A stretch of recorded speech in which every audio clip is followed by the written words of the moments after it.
Es kādreiz domāju, ka pasaule uzbūvēta no sienām. Dažas bija augstas, dažas neredzamas, bet visas tās šķita radītas, lai noturētu tādus cilvēkus kā es un tu savā vietā.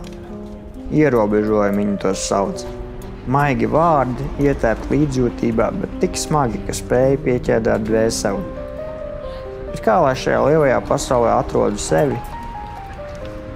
Es vēroju citus. Ir cilvēki, kas ceļ, kas skrien un dara, kas palīdz citiem.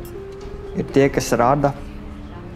Pasaule šķita bezgalīgi savās iespējās, bet ne visas durvis bija atvērtas visiem. Dažas palika slēgtas. Ne ar ļaunprātības, bet vienkārši tāpēc, ka dzīvē ir savs līdzsvars. Zinātne attīstās, medicīna virzās uz priekšu, tehnoloģijas tiecas uz zvaigznēm, un tomēr joprojām ir lietas, ko daži nekad nevarēs darīt. Vietas, kuras nekad nesasniegs, vismaz ne tā, kā to dara citi. Tad es sāku meklēt atbildes. Es gribēju saprast, kāpēc pasaule ir tāda, vai ierobežojumi ir reāli vai tikai ilūzija.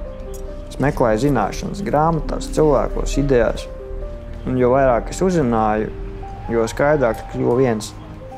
Pasaule nav radīta pēc vienas formulas, un neviens nav ieslēgts vienā veidā, ja viņš spēja redzēt ārpus noteiktiem robežām. Zināšanas atvēra man acis. Es sapratu, ka pat vislielākie prāti, kas izgudroja, radīja, atklāja, reiz ticēja, ka pasaule ir ierobežota, līdz brīdim, kad sapratu patiesību. Nevis fiziskās spējas, nevis kustība, nevis standarti nosaka cilvēku vērtību, bet gan viņa spēja izprast, ieraudzīt, uztvert patieso būtību aiz virspusējām. Mana pasaule mainījās caur objektīvu, man tur nav ierobežojumi. Vairs nebija svarīgi, ko es varēju vai nevarēju izdarīt, svarīgi bija tas, ko es varēju ieraudzīt, ko es varēju iemūžināt. Neredzamo skaistumu, skumjas, kas slēpjas pamesta ceļa malā, prieku, kas uzplaukst bērnu smieklu krokās, simetriju sabrukušajā mājā, arhitektūras nepilnības un dabas pilnumu. Likās, ka zinātne varēja saskatīt visur. Visur bija sava fizika, matemātika, skaņa un māksla. Nekādu robežu, nekādu ierobežojumu, tikai redzējums, tīrs un brīvs. Un tad es sapratu, cilvēki domā, ka spējas nozīmē kustību, spēku, ātrumu. Bet patiesībā otrādi. Vajadzēja apstāties, un tikai tad var ieraudzīt, ka spējas ir zināt, redzēt un izprast. Un es spēju to visu.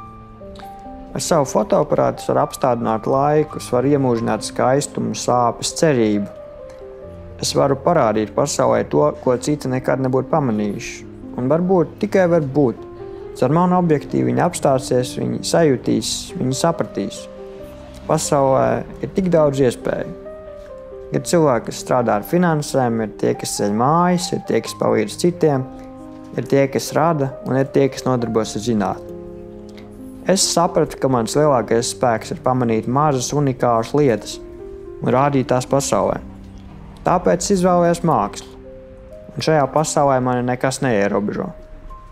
Ko izvēlēsies tu?